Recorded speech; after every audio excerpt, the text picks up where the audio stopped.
اعوذ باللہ السمیع العلیم من الشیطان الرجیم بسم اللہ الرحمن الرحیم رب اشرح لي صدری ویسر لي امری واحلل عقدۃ من لسانی یفقهوا قولی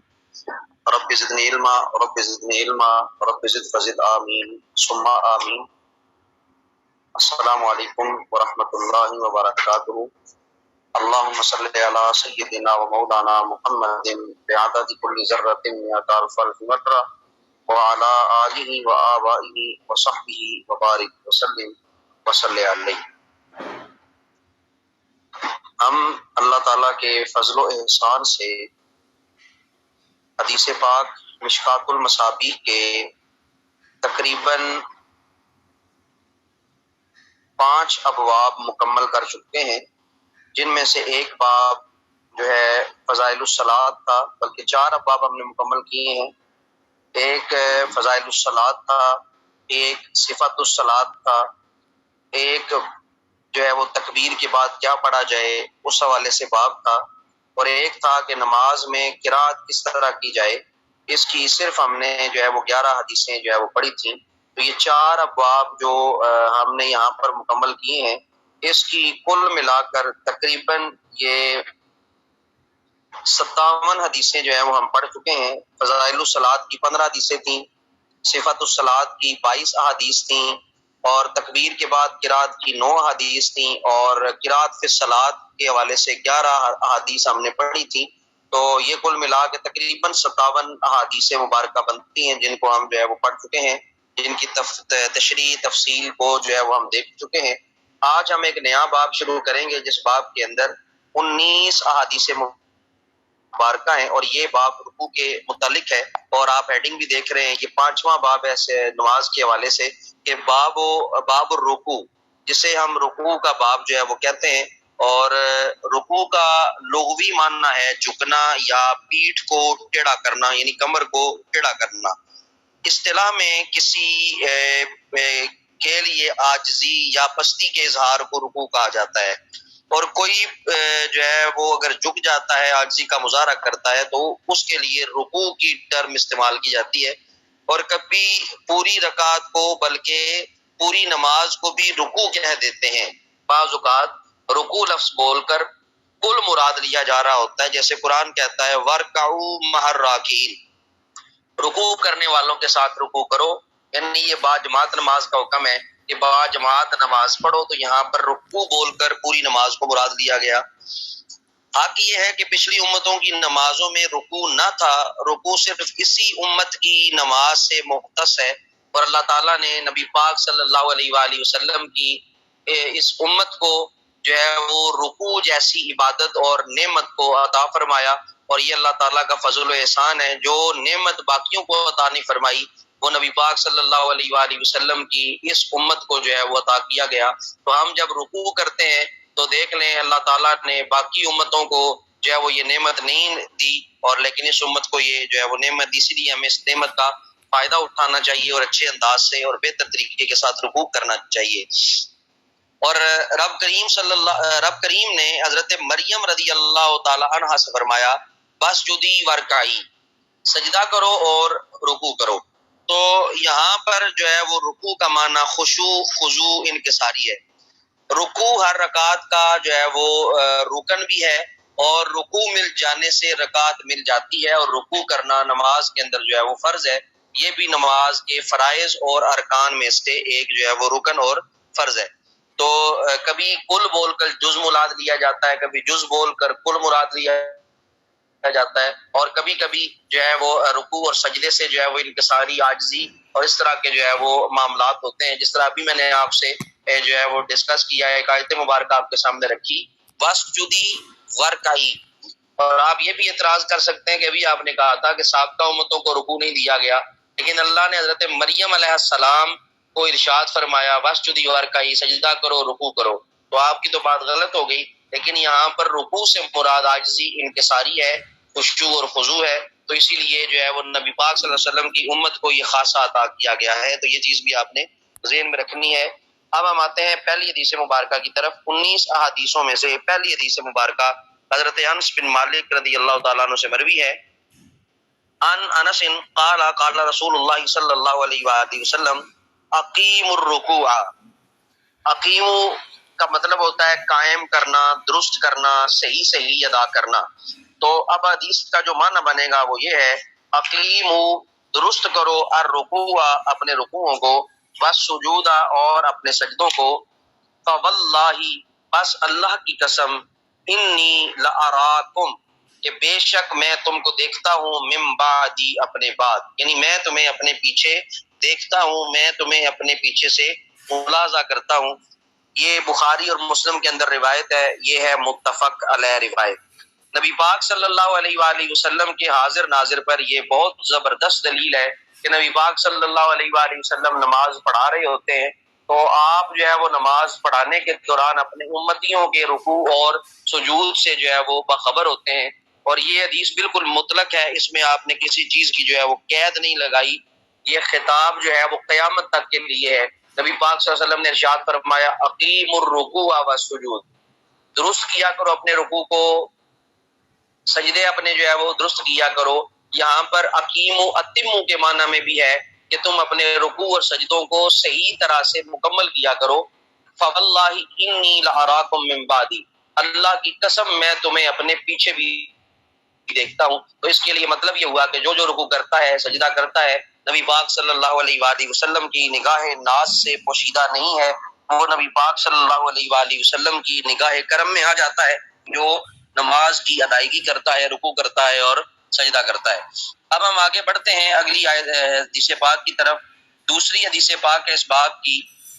اور یہ حدیث پاک کا نمبر ہے 808. عن البراء، حضرت براء بن عازب رضی اللہ تعالیٰ عنہ سے مروی ہے، قال کان رکوع النبی صلی اللہ علیہ وآلہ وسلم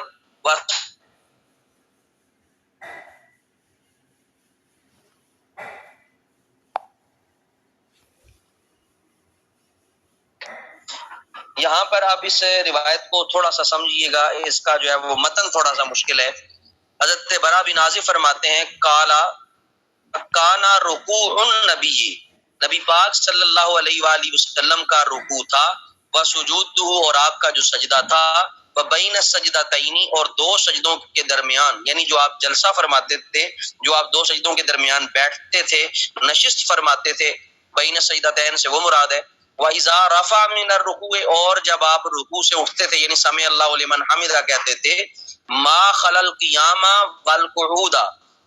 رہی سوائے قیام کے کھڑے ہونے کے، والقعود اور قعدہ کرنے کے، قعدہ مطلب التحیات جو بیٹھی جاتی ہے اس کے، سوائے قعدہ کے، قریبا من السوا، تو قریبا من السوا یعنی یہ تقریباً برابر تھے. یعنی آپ جو رکوع فرماتے، سجدہ فرماتے، دو سجدوں کے درمیان بیٹھتے یا جو رکوع سے اٹھتے، آپ ان میں جو وقت صرف فرماتے تھے وہ وقت تقریباً برابر ہوتا تھا. میں مثال دیتا ہوں، میں ایک مثال سے آپ کو بات سمجھاتا ہوں. آپ 1 منٹ کا رکوع فرماتے، 1 منٹ کا ایک سجدہ فرماتے، پھر جو ہے وہ دو سجدوں کے درمیان 1 منٹ جو ہے وہ آپ آرام فرماتے، جسے ہم جلسہ کہتے ہیں، جو ہم بھی بیٹھتے ہیں. اور جب آپ جو ہے وہ کھڑے ہوتے سمیع اللہ لمن حمدہ تو بھی وہ 1 منٹ ہوتا. مثال سے بات یہ سمجھا رہا ہوں کہ آپ کے سجدے کی مقدار، آپ کے رکوع کی مقدار، آپ کے جلسے کی مقدار اور آپ کا رکوع سے اٹھنے کی مقدار یہ برابر ہوتی. صرف جو ہے وہ مقدار کس کی زیادہ ہوتی؟ قیام کی مقدار زیادہ ہوتی اور قعدہ کی مقدار زیادہ ہوتی. قعدہ جو تحیات ہے اس کی زیادہ ہوتی. قریبا من السوا، یعنی یہ باقی ساری چیزیں برابر ہوتی ہیں سوائے رکوع کے اور سوائے قیام کے اور التحیات کے. متفقن علیہ، یہ بھی جو ہے وہ متفقن علیہ روایت ہے. لیکن اس میں ایک تھوڑی سی تشریح ہے، یعنی قیام تو تلاوت کی وجہ سے لمبا ہوا،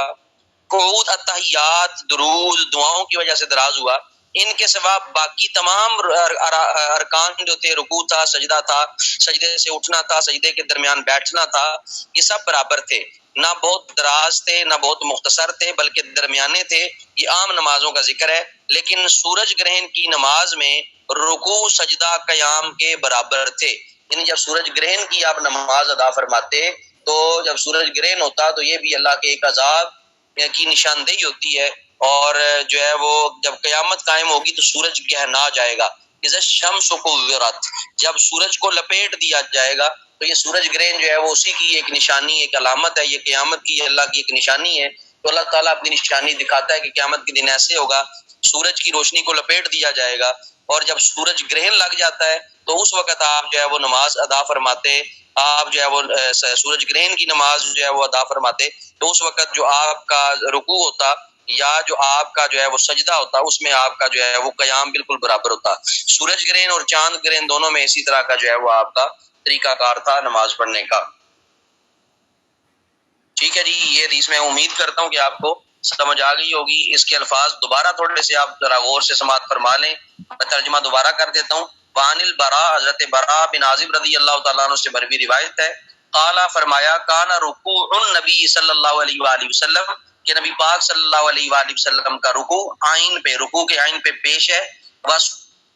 سجود سجدے کی دال پہ پیش ہے، وبین السجدتین، اور دو سجدوں کے درمیان جو آپ نشست فرماتے تھے، وَإِذَا رَفَعَ مِنَ الرُّكُوعِ، اور جو آپ رکوع سے کھڑے ہوتے تھے، قریبا من السوا، یہ برابر برابر تھا، ما خلل القیام والقعود، سوائے قیام اور قعدہ کے، متفق علیہ، او کما قال النبی صلی اللہ علیہ وآلہ وسلم، یہ متفق علیہ روایت ہے، یا جس طرح نبی پاک صلی اللہ علیہ وآلہ وسلم نے کہا یا نبی پاک صلی اللہ علیہ وسلم نے کیا، اسی طرح روایت آپ کے سامنے بیان کر دی۔ تیسری روایت ہے، حدیث نمبر 809 ہے، اور اس باب کی یہ تیسری روایت ہے۔ وعن انس، حضرت انس بن مالک رضی اللہ تعالیٰ عنہ فرماتے ہیں، قال کان النبی صلی اللہ علیہ وآلہ وسلم اذا قال سمع اللہ لمن حمدہ قام حتی نقول قد اوہما، اوہما بھی پڑھا گیا، اوہما بھی پڑھا گیا، یہ دونوں اس کے اعراب ہیں، اوہما بھی اور اوہما بھی، یہ دونوں جو ہیں وہ اعراب اس کے پڑھے جاتے ہیں، اوہما یا اوہما، یہ دونوں جو ہے وہ اس کے اعراب پڑھے گئے، کیونکہ یہاں پہ لکھے بھی ہوئے ہیں، اسی کے مطابق ہم دیکھ لیتے ہیں۔ حضرت انس فرماتے ہیں، قال کان النبی صلی اللہ علیہ وآلہ وسلم، کہ بے شک نبی پاک صلی اللہ علیہ وسلم تھے، اذا جب قالا فرماتے، سمع اللہ لمن حمدہ، جب رکوع سے اٹھنے کے لیے آپ کہتے ہیں سمع اللہ لمن حمدہ، قام، تو کھڑے ہو جاتے، بالکل سیدھے کھڑے ہو جاتے، حتی نقول، یہاں تک کہ ہم دل میں کہتے، قد اوہما، کہ نبی پاک صلی اللہ علیہ وآلہ وسلم کو وہم ہو گیا ہے، یعنی نبی پاک صلی اللہ علیہ وآلہ وسلم کو وہم ہو گیا ہے کہ سجدے میں جانا تھا، آپ کھڑے ہو گئے، یعنی آپ قیام کی طرف چلے گئے ہیں۔ ثم یسجد، پھر آپ سجدہ کرتے، ویقعد بین السجدتین، اور آپ دو سجدوں کے درمیان بیٹھ جاتے، جلسہ فرماتے، حتی نقول، یہاں تک کہ ہم کہتے، حتی یہ جو ہے وہ حروف ناصبہ میں سے ہے، اسی لیے اس کو جو ہے وہ میں پڑھ رہا ہوں زبر کے ساتھ، حتی نقول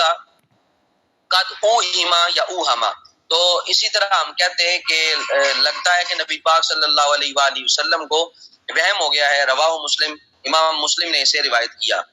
اب ظاہری بات یہ ہے کہ یہ کسی نفل کی نماز تھی جس کا ذکر ہو رہا ہے، آپ نفل نماز رکوع کے بعد جو قوما کرتے، قوما کہتے ہیں کھڑے ہونے کو، جو سمع اللہ لمن حمدہ کہا جاتا ہے اسے قوما کہا جاتا ہے، جب آپ قوما فرماتے اور دو سجدوں کے درمیان جلسہ فرماتے تو اس میں لمبے ذکر، لمبی دعائیں پڑھتے تھے، یہ نوافل کی بات ہے، حتیٰ کہ دیکھنے والا یہ سمجھتا کہ شاید آپ نے قوما کو قیام سمجھ کر تلاوت شروع کر دی، یا جلسہ کو قاعدہ جان کر تحیات شروع کر دی۔ اب یہاں پر ایک اور چیز جو ہے وہ ذہن میں رکھیے گا، یہاں پر اس بات کا خیال رہے کہ نماز میں بھول چوک ہو جانا یا وہم ہو جانا یہ نبوت کی شان کے خلاف نہیں ہے، تو یہ مسئلہ جو ہے میں واضح کرتا چلوں، اس چیز پر بھی تھوڑا سا غور کیجئے گا، جس طرح کہ آج کل سوشل میڈیا پہ انجینئر مرزا محمد علی، حضور داتا علی اجویری علیہ الرحمہ، حضرت عثمان علی اجویری رحمۃ اللہ تعالیٰ علیہ کے حوالے سے آپ کی جو کتاب ہے کشف المحجوب، اس کے اندر آپ نے ایک باب باندھا ہے کہ صحب اور شکر، صحب اور شکر، اور اس کی جو ہے وہ انہوں نے وضاحت کی نبی پاک صلی اللہ علیہ وآلہ وسلم کے حوالے سے، چند باتیں آپ نے جو ہے وہ لکھی، یہ عام لوگ، ہر بندہ ان کی یہ بات سمجھ نہیں سکتا، تو انجینئر نے یہ اعتراض کیا تھا کہ نبی پاک صلی اللہ علیہ وآلہ وسلم کی داتا صاحب نے توہین کی ہے، کہ وہ کہتا ہے دیر از نو کشف المحجوب، دیر از نو عثمان بن عثمان رضی اللہ تعالیٰ عنہ، کہ اگر جو ہے وہ کشف المحجوب نہ ہو تو حضرت عثمان داتا علی اجویری کا بھی کوئی وجود نہیں ہے، داتا علی اجویری نہ ہو تو کشف المحجوب کا کوئی جو ہے وجود نہیں ہے، تو نعوذ باللہ وہ یہ ثابت کرنے کی کوشش کر رہا تھا کہ اس کتاب میں گستاخی ہوئی ہے، نبی پاک کے لیے صاحب کا کہا گیا کہ نبی پاک صلی اللہ علیہ وسلم کو صاحب ہوا، نبی پاک صلی اللہ علیہ وآلہ وسلم جو ہے وہ بھول گئے یا آپ کو وہم ہوا۔ اگر یہ داتا صاحب کی کتاب میں گستاخی رسول ہے تو ذرا یہ بتائیں کیا مسلم کی اس روایت میں گستاخی رسول نہیں ہے؟ کیا امام مسلم کی اس روایت میں گستاخی رسول نہیں ہے؟ تو یہ دیکھیں صحابہ کرام رضوان اللہ تعالی علیہ مجمعین، بلکہ حضرت انس بن مالک رضی اللہ تعالیٰ عنہ آپ بیان فرماتے ہیں حتی نقول قد اوہما، ہمیں یہاں تک کہنا پڑ جاتا کہ نبی پاک صلی اللہ علیہ وسلم کو وہم ہو چکا ہے۔ تو اس کا مطلب یہ ہوا کہ صحابہ کرام رضوان اللہ تعالی علیہ مجمعین کا یہ لفظ استعمال کرنا،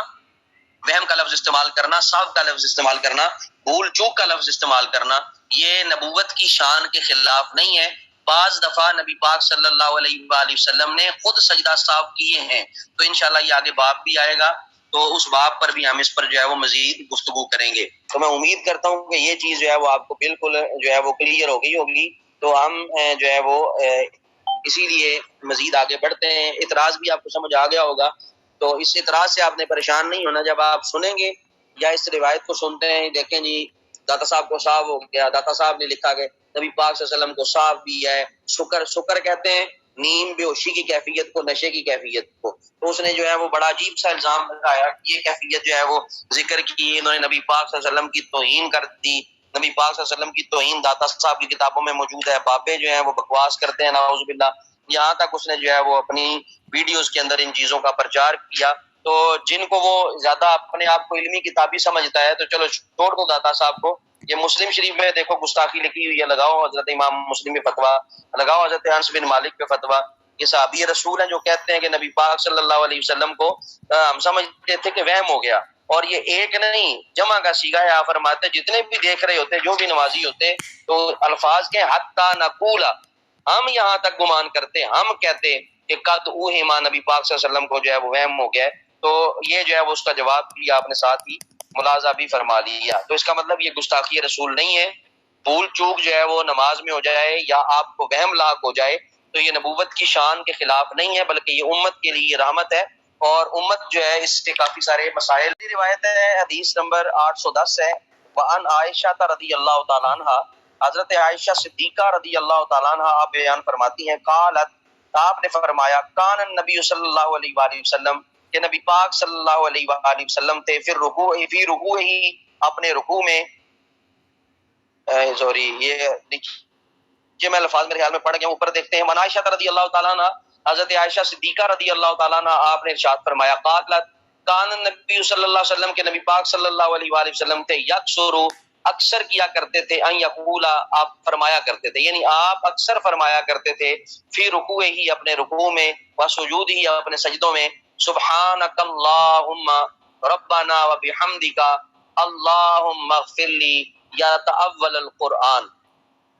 یہ الفاظ آپ جو ہے وہ اپنے رکوع کے اندر، اپنے سجدوں کے اندر پڑھا کرتے تھے۔ اکثر آپ یہ کلمات کہتے، حضرت عائشہ صدیقہ اس کی راویہ ہیں، کیا کلمات تھے؟ سبحانک اللہم، اے اللہ تو پاک ہے، اللہم ربنا، اے اللہ تو ہمارا رب ہے، وبحمدک، تجھے ہی تمام تعریفیں ہیں، اللہم اغفر لی، جو ہے وہ مجھے بخشش عطا فرما، یتأول القرآن، یتأول القرآن یعنی قرآن پر عمل کرتے تھے، یعنی یہاں پر یہ ذکر کیا گیا ہے، یہ یتأول القرآن کا، اے یعمل ما امر به فیہ، تو آپ نبی پاک صلی اللہ علیہ وآلہ وسلم اپنے بارے میں یہ فرماتے تھے کہ جو اللہ تو نے حکم فرمایا قرآن میں اس پر جو ہے وہ عمل کرتے تھے۔ تو یہ آپ کلمات سجدوں کے اندر اور رکوع کے اندر پڑھا کرتے تھے، سبحانک اللہم ربنا وبحمدک اللہم اغفر لی، یتأول القرآن، متفق علیہ، یہ متفق علیہ روایت ہے۔ اس حدیث سے یہ تاثر مل رہا ہے کہ ہم جو رکوع میں پڑھتے ہیں سبحان ربی العظیم، سبحان ربی العظیم، سبحان ربی العظیم، سجدوں میں پڑھتے ہیں سبحان ربی الاعلی، سبحان ربی الاعلی، سبحان ربی الاعلی، یہ تو غلط ہو گیا، کیونکہ امام مسلم نے، امام بخاری نے اس کو جو ہے وہ اپنی صحیح کے اندر نقل کیا ہے، اور یہ حدیث پاک تو موجود ہے، نبی پاک تو کچھ اور پڑھا کرتے تھے، ہم تو خلاف سنت کا ہم نعوذ باللہ کر رہے ہیں، ہم تو جو ہے وہ یہ جتنے بھی حنفی ہیں، فقہ حنفی کے ماننے والے ہیں، مقلد ہیں، بابوں کے پیچھے چلنے والے ہیں، نعوذ باللہ، یہ سارے کے سارے جو ہے وہ دیکھیں سنت کو چھوڑ رہے ہیں، بخاری اور مسلم تو کوئی اور سنت لکھی ہوئی ہے۔ اب ذرا اس کا جواب بھی سماعت فرمائیے، اس کا جواب کیا ہے؟ اس کا جواب یہ ہے کہ اس روایت کو نقل کیا حضرت عائشہ صدیقہ رضی اللہ تعالی عنہا نے، اور یہ جو روایت ہے یا یہ جو آپ کا پڑھنے کا طریقہ ہے یہ آپ نے یعنی وفات شریف کے قریب جب یہ آیت مبارکہ اتری فسبح بحمد ربک واستغفر، تو آپ نوافل خصوصاً تہجد کے رکوع سجدے میں جو رکوع و سجدہ تھا اس میں آپ یہ پڑھا کرتے تھے۔ ظاہر یہی ہے کہ یہ دعائیں نفل میں تھیں، کیونکہ نبی پاک جتنے بھی فرائض تھے وہ مسجد میں ادا فرماتے تھے، اور اس وقت حضرت عائشہ صدیقہ رضی اللہ تعالیٰ عنہ آپ سے بہت دور ہوتی تھیں، کیونکہ آپ نوافل اور سنتیں گھر میں ادا کرتے تھے، اسی لیے جو ہے وہ آپ سن لیتی تھیں، جس کا مطلب یہ نفل میں پڑھے جا سکتے ہیں، فرض نماز میں ان کا کوئی تعلق نہیں ہے۔ اور خیال رہے کہ نبی پاک صلی اللہ علیہ وآلہ وسلم کا اپنے لیے دعائے بخشش کرنا تعلیم امت کے لیے تھا، یا اس لیے کہ استغفار بھی عبادت ہے اور بلندی درجات کا ذریعہ، ورنہ آپ جو ہے وہ معصوم عن الخطا ہیں، اللہ تعالیٰ نے آپ کو گناہوں سے جو ہے وہ بری کیا ہوا ہے، آپ کی عصمت کا اعلان کیا ہوا ہے، نبی سے گناہ سرزد ہو ہی نہیں سکتا۔ تو یہ جو ہے وہ حضرت عائشہ صدیقہ رضی اللہ تعالیٰ عنہ سے مروی ہے، تو مطلب یہ ہوا کہ نوافل میں یہ کلمات پڑھے جا سکتے ہیں، فرائض میں جو حنفی کلمات پڑھتے ہیں ان پر کسی قسم کا کوئی اعتراض نہیں ہو سکتا۔ اب ہم آگے آتے ہیں اگلی روایت کی طرف۔ اگلی روایت ہے حدیث نمبر 811 وعنہا، حضرت عائشہ صدیقہ رضی اللہ تعالیٰ عنہ سے مروی ہے، ان النبی صلی اللہ علیہ وآلہ وسلم، کہ بے شک نبی پاک صلی اللہ علیہ وسلم کانا یقول فی رکوعہ و سجودہ، آپ اپنے رکوع اور اپنے سجدے میں فرمایا کرتے تھے سبوح قدوس رب الملائکۃ والروح، سبوح پاک ہے، قدوس بے عیب ہے، رب الملائکۃ فرشتوں کا رب ہے، والروح اور روح کا رب ہے۔ تو یہ کلمات آپ جو ہے وہ رکوع اور سجدے میں ادا کیا کرتے تھے۔ اب یہ حضرت عائشہ سے مروی ہے، تو آپ دیکھیں آپ کدھر جائیں گے، تو یہ نوافل میں آپ کلمات کو بدل دیا کرتے تھے۔ نوافل میں آپ کی عبادت کا طریقہ کار اور ہوتا تھا، نوافل کے لیے اصول الگ ہے، لیکن فرائض کے لیے اصول، قواعد اور ضوابط جو ہیں وہ الگ بنائے گئے ہیں۔ اب یہاں پر یہ جو سبوح قدوس، یہ جو صیغے استعمال کیے گئے یہ مبالغہ کے صیغے ہیں، تو مبالغہ کے صیغے سبوح سے مراد ہے ذاتی عیوب سے پاک ہونا، قدوس سے مراد ہے صفاتی عیوب سے پاک ہونا، یعنی سبوح اے اللہ تیری ذات میں بھی کوئی عیب نہیں، قدوس تیری کسی صفت میں بھی کوئی عیب نہیں، لہٰذا یہ کلمات مقرر نہیں ہیں، بلکہ اللہ تعالیٰ کی دونوں طرح کی جو ہے وہ صفات بیان کی جا رہی ہیں، نہ تیری ذات میں کوئی شک ہے نہ تیری صفات میں کوئی شک ہے۔ سبوح استعمال ہوتا ہے ذاتی عیوب سے پاکی کے لیے، اور قدوس استعمال ہوتا ہے صفاتی عیوب سے پاکی کے لیے۔ سبوح قدوس رب الملائکۃ والروح، فرشتوں کا رب ہے، روح کا رب ہے۔ یہ کلمے مقرر نہیں ہوئے، اگرچہ اللہ تعالیٰ ساری مخلوق کا رب ہے، مگر چونکہ فرشتے بے گناہ اور ہمیشہ عبادت کرنے والی مخلوق ہیں، نیز سب سے بڑی مخلوق فرشتے ہی ہیں، اسی لیے خصوصی ان کا ذکر فرمایا۔ روح سے مراد یا جان ہے یعنی زندگی ہے، یا حضرت جبریل علیہ السلام مراد ہے جن کا لقب روح الامین ہے، یا خاص فرشتے یا خاص فرشتوں کی جماعت، یا وہ فرشتہ ہے جس کے 70,000 چہرے ہیں، یعنی روح سے مراد یہاں پر مختلف تعویلات یہاں پر کی گئی ہیں، یا حضرت جبریل مراد ہے، یا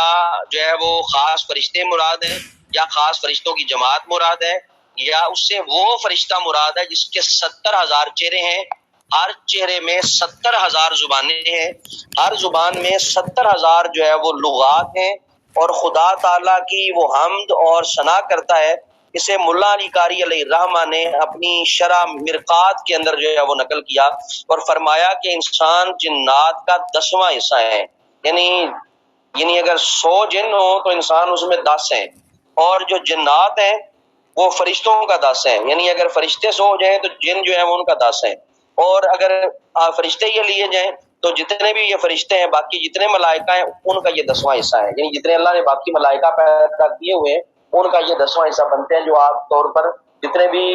معمولات کرنے والے فرشتے ہیں، مثلا بارش برسانے والے، ہوا چلانے والے، ان کے علاوہ بھی اللہ تعالیٰ نے فرشتے پیدا کیے، یہ ٹوٹل 10% ہے، اور باقی فرشتوں کی تعداد جو ہے وہ لا تعداد ہے، انگنت ہے، ان فرشتوں کا کوئی حساب کتاب نہیں ہے، ان کی ساخت، ان کی شناخت، ان کے بارے میں جو ہے وہ کوئی جو ہے وہ چیز نہیں جو ہے وہ ہم ادراک کر سکتے ہیں۔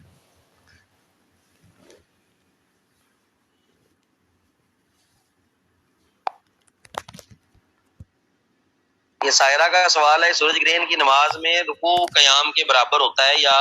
اس دن کی سب نمازوں میں ایسا کرنا ہے. یہ صرف بیٹے سورج گرہن کی نماز میں ایسا کرنا ہوتا ہے. سورج گرہن کی نماز ہو تو تب یہ جو ہے وہ اس طرح کا قیام کیا جاتا ہے. یا صرف نوافل میں اس طرح کا کیا جاتا ہے. رکوع اور قیام کی مقدار کو برابر کیا جاتا ہے. یعنی جتنا آپ نے قیام طویل کیا ہے اتنا ہی آپ جو ہے وہ اس کو کرتے ہیں، رکوع کو کرتے ہیں. 10 منٹ ہمارے پاس باقی ہیں. ایک حدیث مبارکہ اور پڑھ لیتے ہیں ہم.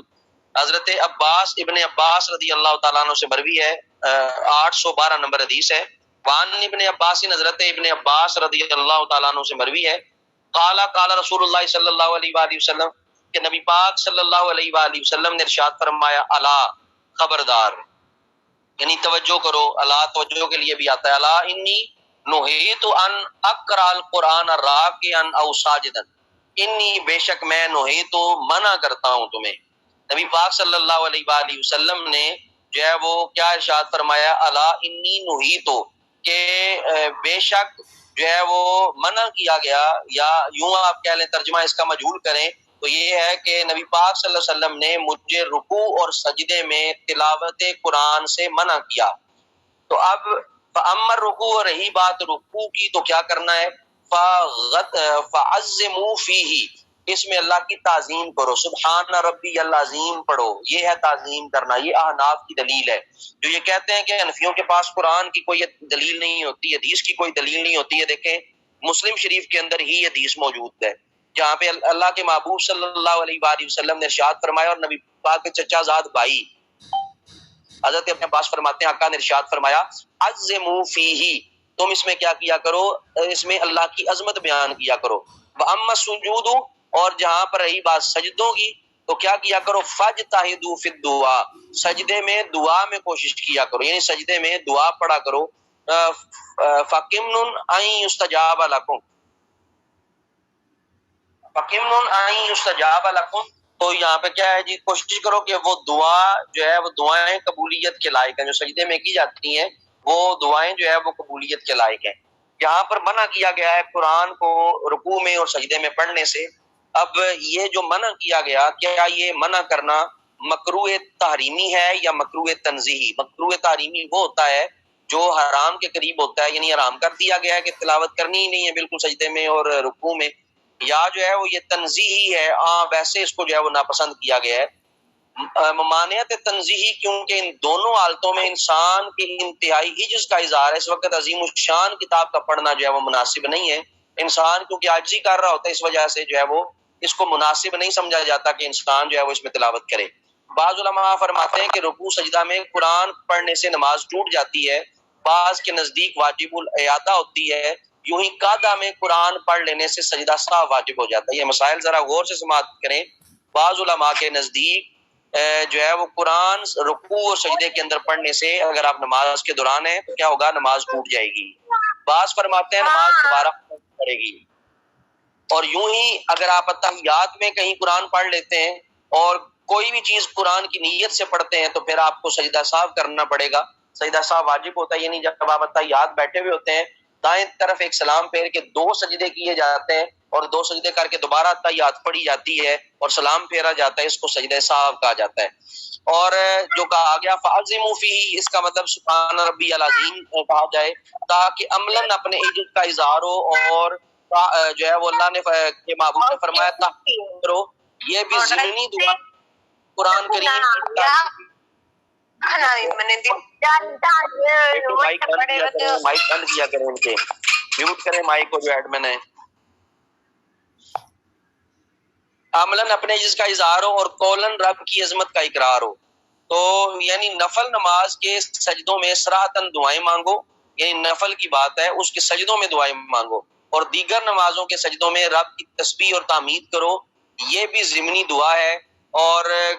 جو ہے وہ کریم کی تعریف بھی دعا ہوتی ہے. بعض بزرگوں کو دیکھا گیا کہ وہ سجدے میں گر کر دعائیں مانگتے ہیں. ان کا ماخذ یہ حدیث ہے کیونکہ سجدے میں بندے کو رب سے انتہائی جو ہے وہ قرب نصیب ہوتا ہے. اس لیے اگر کوئی آدمی یا کوئی عورت سجدے میں دعا مانگتی ہے تو وہ دعا جو ہے وہ قبولیت کے لائق ہے، کیونکہ سجدے میں کی گئی دعا جو ہے وہ رد نہیں ہوتی. تو ایک اور حدیث پاک پڑھ کے ہم بات ختم کر لیتے ہیں. یہ حدیث پاک آسان ہے. حضرت ابو ہریرہ رضی اللہ تعالیٰ عنہ سے مروی ہے، قال رسول اللہ صلی اللہ علیہ وآلہ وسلم، نبی پاک صلی اللہ علیہ وآلہ وسلم نے ارشاد فرمایا، اذا قام الامام، جب امام کھڑا ہو سمع اللہ لمن حمدہ اور سمع اللہ لمن حمدہ کہے فقولوا اللہم ربنا لک الحمد، تو تم کھڑے ہو کے کیا کہو ربنا لک الحمد، اللہم ربنا لک الحمد۔ یہ بھی دیکھیں حنفیوں کی دلیل ہے کہ ہم رکوع کے اندر جب جاتے ہیں تو سبحان ربی العظیم پڑھتے ہیں، جب اٹھتے ہیں تو کیا پڑھتے ہیں سمع اللہ لمن حمدہ اللہم ربنا لک الحمد، یہ پڑھا جاتا ہے۔ فإنه من وافق قوله قول الملائکہ، اور جس کا قول ملائکہ کے قول کے موافق ہو جائے غفر له ما تقدم من ذنبی، اس کے سابقہ گناہوں کو معاف کر دیا جاتا ہے۔ اگر آپ کو یاد ہو قرات میں نے آپ کو آمین کے حوالے سے بتایا تھا، اگر آمین فرشتوں کے موافق ہو جائے تو غفر له ما تقدم من ذنبی، اس کے گناہ معاف کر دیے جاتے ہیں۔ تو یہاں پر بھی الفاظ ہیں کہ جس کا اللہم ربنا لک الحمد فرشتوں کے قول کے موافق ہو گیا اس کے سابقہ گناہ بخش دیے جائیں گے۔ اب یہ ذرا اپنے ایمان سے اور ذرا اپنے یقین سے یہ آپ نے دیکھنا ہے اور بتانا بھی ہے کہ اللہم ربنا لک الحمد کوئی بھی بلند آواز سے نہیں کہتا، کوئی بھی بلند آواز سے نہیں کہتا۔ جب یہ پست آواز میں کہا جاتا ہے اور یہ فرشتوں کے موافق ہے تو یہی حنفیوں کی سب سے بڑی دلیل ہے۔ جب اللہم ربنا لک الحمد پست آواز میں کہا جائے تو فرشتوں کے موافق ہوتا ہے، اسی طرح آمین کو بھی پست آواز میں کہنا چاہیے، یہی فرشتوں کی موافقت ہے۔ تو اسی سے کیا ہوتا ہے غفر له ما تقدم من ذنبی، اللہ تعالیٰ اس سے سابقہ گناہوں کو معاف فرما دیتا ہے۔ گویا جو سمع اللہ لمن حمدہ کہے اور بڑے دھیرے سے آرام سے اللہم ربنا لک الحمد کہے، اگر اس دوران فرشتے بھی یہی کلمات دہرا رہے ہوں گے تو اللہ تعالیٰ نمازی کے سابقہ گناہوں کو معاف فرما دے گا۔ تو یہ چند حدیث مبارکہ ہم نے جو ہے وہ آج پڑھی۔ میں امید کرتا ہوں کہ آپ کو ان حدیث مبارکہ کے حوالے سے کافی جو ہے وہ علم بھی حاصل ہوا ہوگا، اعتراضات بھی آپ کو جاننے کا موقع ملا ہوگا، ان کے جوابات بھی جاننے کا موقع ملا ہوگا۔ اب آگے جو اسباق ہیں یہ تھوڑے سے ادق ہیں، تھوڑے سے مشکل آ رہے ہیں، یہ چیزیں آپ توجہ سے سیکھیں گے تبھی آپ کو سمجھ آئیں گی، ورنہ اس طرح ٹائم پاس کا قطعاً کوئی فائدہ نہیں ہے کہ بات ادھر سے سنی ادھر سے نکال دی۔ آگے کا جو دور ہے انتہائی سخت ہے اور انتہائی جو ہے وہ مشکل حالات جو ہیں وہ اہل سنت کو درپیش ہے۔ آپ کی تربیت اسی لیے کی جاتی ہے تاکہ جو ہے وہ آپ ان تمام چیزوں کو سمجھیں، تاکہ آپ شخصیت پرستی کے دائرے سے باہر نکلیں، آپ جو ہے وہ ایک جو ہے وہ حد جو آپ نے اپنے ارد گرد باندھی ہوئی ہے اس حد کو توڑیں، اس دائرے کو توڑیں اور آگے بڑھیں، ایک ہی چیز کے پیچھے نہ لگ جائیں یا ایک ہی بندے کے پیچھے نہ لگ جائیں، ورنہ جو ہے وہ آپ کا راستہ تنگ ہو جائے گا، پھر آپ کس کس کو اور کس کس چیز کو ڈیفینڈ کرتے رہیں گے۔ اسی لیے میں نے گروپ میں کچھ چیزیں جو ہے وہ آپ سے کل شیئر کی تھیں، یہ ایک طویل ترین بحث جو ہے وہ جاری تھی اور یہ باقاعدہ ویڈیوز بن رہی ہیں، ویڈیوز آتی ہیں، پھر ان کا جواب آتا ہے اور ایک عجیب سا تماشا بنا ہوا تھا، اور الحمدللہ 2 کمنٹ کرنے کے بعد اس کے بعد کوئی جو ہے وہ اس کے بعد کمنٹ نہیں آیا، کیونکہ امن شانتی ہو گئی ہے۔ یہ اب کسی زبان میں بات جو ہے وہ سمجھتے ہیں، تو اسی لیے بعض باتیں آپ کو میری جو ہے وہ بڑی سخت بھی لگتی ہوں گی، بری بھی لگتی ہوں گی، لیکن ان کو چپ کرانے کا یا اس طرح کے لوگوں کو خاموش کروانے کا صرف یہی ایک طریقہ ہوتا ہے، اور ان کے پاس اور کوئی بات نہیں ہوتی، صرف اپنی ویڈیو بیچنے والی بات ہوتی ہے۔ اللہ تعالیٰ میں سمجھنے کی توفیق عطا فرمائے۔ آگے دور مشکل ہے، یہ حدیث مبارکہ آپ کو سپورٹ کریں گی، یہ حدیث مبارکہ اس لیے آپ کو کروائی جا رہی ہیں تاکہ آپ اچھے طریقے سے ان کو جان سکیں، سمجھ سکیں، اور ان حدیث مبارکہ پر آپ غور و فکر کریں اور آپ کو پتہ چل جائے گا کہ کیا ہو رہا ہے اور کیا کیا جا رہا ہے، اور اہل سنت کے ساتھ جو کھلواڑ ابھی کھیلا جا رہا ہے یہ صدیاں گزر جائیں گی، لیکن اس کا جو ہے وہ نہ توڑ ہم کر سکیں گے، نہ اس کا جو ہے وہ ہم کا حل تلاش کر سکیں گے۔ ہر ایک اپنی اپنی دکان لگا کے بیٹھا رہے گا اور دیکھنا اہل سنت کا جس طرح شرازہ بکھرے گا۔ اللہ تعالیٰ ہی ہے ہمیں اہل سنت کو جو ہے وہ ایک پلیٹ فارم پر جو ہے وہ اکٹھا فرمائے۔ اللہ تعالیٰ تمام کو جو ہے وہ ہدایت عطا فرمائے۔ اے خاصہ اے خاصان رسول، اب وقت دعا ہے، امت پہ تیری وقت عجب آن پڑا ہے۔ اللہ تعالیٰ ہمیں نبی پاک صلی اللہ علیہ وآلہ وسلم کی دین اور شریعت کو سمجھنے کی توفیق عطا فرمائے۔ اللہم صلی علی سیدنا و مولانا محمد بعدد کل ذرۃ مئۃ الف الف مرہ وعلی آلہ و آبائہ و صحبہ وبارک وسلم وصلی علیہ۔ السلام علیکم ورحمۃ اللہ وبرکاتہ۔ اگلے لنک کا انتظار کریں۔